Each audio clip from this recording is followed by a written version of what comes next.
নুৰিছা কিচেনলৈ স্বাগতম। আশা কৰোঁ সকলোৱে ভালে আছে। আজি মোৰ ৰেচিপিটো হ'ল মিনি ৰসগোল্লা। আৰু মিনি ৰসগোল্লাটো মই কেনেদৰে বনাইছোঁ আজি আপোনালোকক দেখাই দিম। এই ৰসগোল্লাকেইটা বনাই দেখাই দিম। চাওক কিমান ধুনীয়া হৈছে ৰসগোল্লাকেইটা। আৰু মই ৰসগোল্লাকেইটা কেনেদৰে বনাইছোঁ আপোনালোকে মোৰ ভিডিঅ'টো চাব আৰু চোৱাৰ আৰম্ভণিতে এটা লাইকো দিব আৰু কেনেকুৱা হয় এটা কমেণ্ট কৰিব। মিনি ৰসগোল্লা বনাবৰ কাৰণে মই এটা গেছত এটা চচপেনত 500 গ্ৰাম গাখীৰ বহাইছোঁ আৰু গাখীৰখিনি গৰম হ'ব দিছোঁ। এফালে লৈছোঁ ভিনেগাৰ, আপোনালোকে পাৰিলে নেমু ৰসো দিব পাৰে। আৰু এটা বাটিও ল'লোঁ আৰু বাটিত 2 টেবুল চামুচমান ভিনেগাৰ দি দিম। আৰু ভিনেগাৰত দি আছোঁ অলপ পানী। গাখীৰটো গৰম হৈ গ'ল আৰু কেনেকুৱা গৰম ৰাখিছোঁ এইটো দেখাই দিওঁ, যাতে আঙুলিটো দিছোঁ আঙুলিটো এনেদৰে ধৰিব পাৰোঁ। কুহুমীয়া গৰম হৈছে। এতিয়া দি দিম এতিয়া ভিনেগাৰ, অলপ অলপকৈ ভিনেগাৰ দিম আৰু চামুচেৰে লৰাই দিম। এনেদৰে চামুচ দি লৰাম আৰু অলপ অলপকৈ ভিনেগাৰ দিম।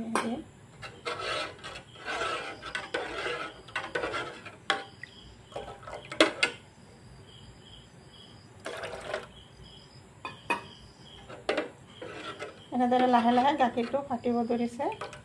লাহে লাহে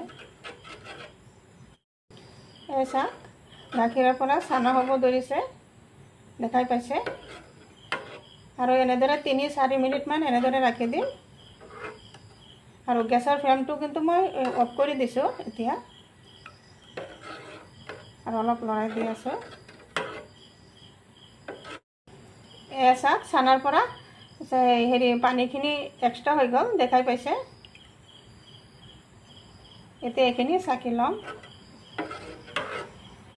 এইফালে এটা বাটিৰ ওপৰত চাকনি দিলোঁ আৰু চাকনিৰ ওপৰত দি আছোঁ এটা কাপোৰ।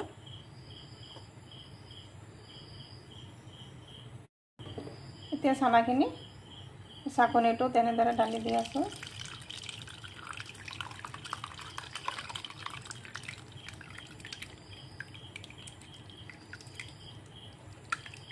পাঁচশ গ্ৰাম গাখীৰৰ পৰা বহুতখিনি চানা হৈছে। এতিয়া চানাখিনি দি আছোঁ অলপ পানী। পানী দি অলপ হাতেৰে এনেদৰে অলপ লৰাই দি আছোঁ, যাতে ভিনেগাৰৰ গোন্ধটো যায়গৈ। এনেদৰে অলপ চানাটো ধুই ল'ম আৰু অলপ পানী দিম। এতিয়া চানাটো অলপ চিপি ল'ম, চিপি পানীখিনি পেলাই ল'ম।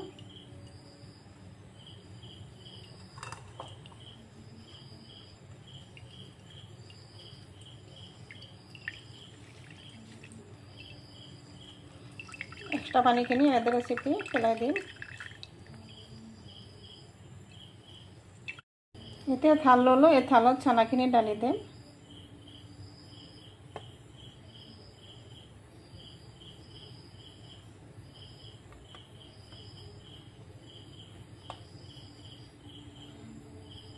চানাখিনি এনেদৰে হাতেৰে ভাঙি দি আছোঁ।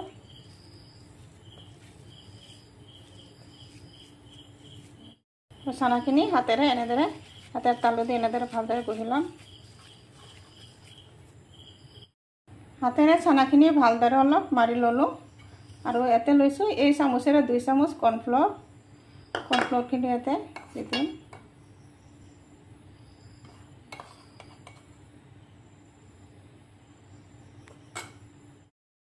আৰু দি আছোঁ এই চামুচেৰে, ফুল চামুচ দিয়া নাই, ফুল চামুচতকৈ কম আধা চামুচ চুজি দি দিলোঁ। আৰু ইয়াতে দি আছোঁ এই চামুচেৰে 4 ভাগৰ এভাগ বেকিং পাউডাৰ। এতিয়া এইখিনি ভালদৰে একলগত মিক্স কৰি দিম।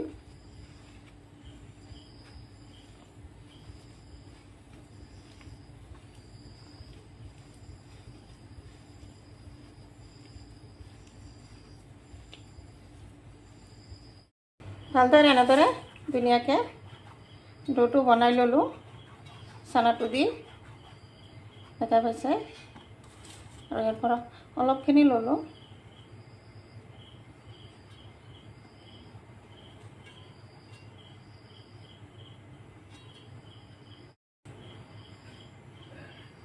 এনেদৰে কৰি দিলোঁ আৰু সৰু সৰুকৈ ইমান সৰু সৰুকৈ এনেদৰে কাটি ল'ম এটা জোখমতে।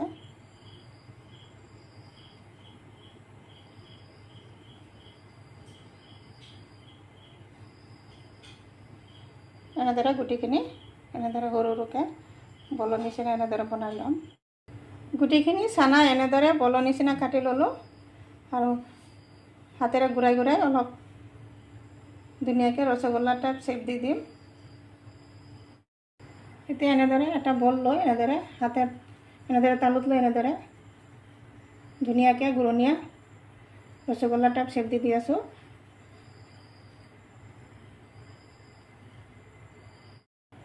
হৈ গ'ল এইটো, দেখা পাইছে? ঠিক তেনেদৰে আৰু এটা বনাই দেখাই দিওঁ। এনেদৰে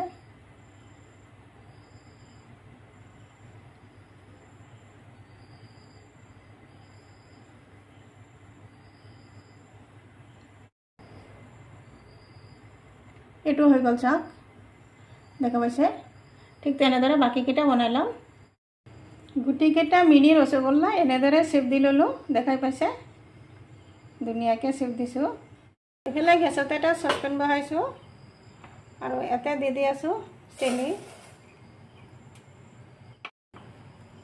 ইয়াতে 2 কাপ চেনি দি দিলোঁ, 1 কাপ দি, আৰু দি দিলোঁ এই কাপ দি 1 কাপ পানী।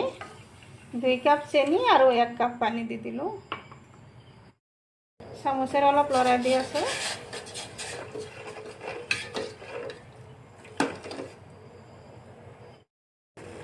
চাওক চেনিখিনি ধুনীয়াকৈ গলিছে আৰু ধুনীয়াকৈ চেনি পানীখিনি উতলাইছে ভালদৰে। আৰু এতিয়া দি দিম ইয়াতে মিনি ৰসগোল্লাখিনি গুটিখিনি দি দিম, হাতেৰে দি দিম পৰিব গুটিখিনি ইয়াতে দি দিম।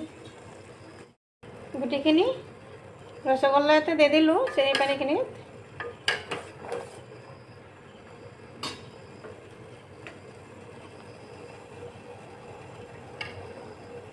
আৰু অলপ লৰাই দিলোঁ চামুচেৰে। চাওক ৰসগোল্লাখিনি ফুলিব ধৰিছে আৰু আগতকৈ বহুতখিনি ডাঙৰ হৈ আছে, দেখাই পাইছে? আৰু অলপ লৰাই দিলোঁ আৰু এতিয়া ঢাকনাটো দি 10 মিনিটৰ কাৰণে ঢাকি ৰাখি দিলোঁ। আহিলোঁ 10 মিনিট পিছত। চাওক কিমান ধুনীয়া হৈছে মিনি ৰসগোল্লাখিনি। আৰু এটা চামুচত অলপ পানী লৈ এনেদৰে ঘূৰাই ঘূৰাই অলপ পানী দি আছোঁ। এনেদৰে ঘূৰাই দিলোঁ।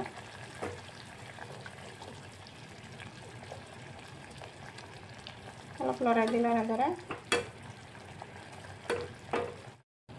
এতিয়া ৰসগোল্লাখিনি নমাই দিম, নমাই ঠাণ্ডা কৰি ল'ম। দেখা পাইছে কিমানখিনি লোভনীয় হৈছে।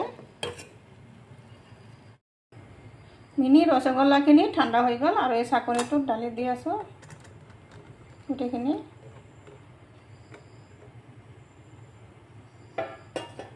তলপানে চেনি পানীখিনি তলপানে কৰি গ'ল। হৈ গ'ল মিনি ৰসগোল্লা। চাওক ৰসগোল্লাখিনি কিমান ধুনীয়া হৈছে।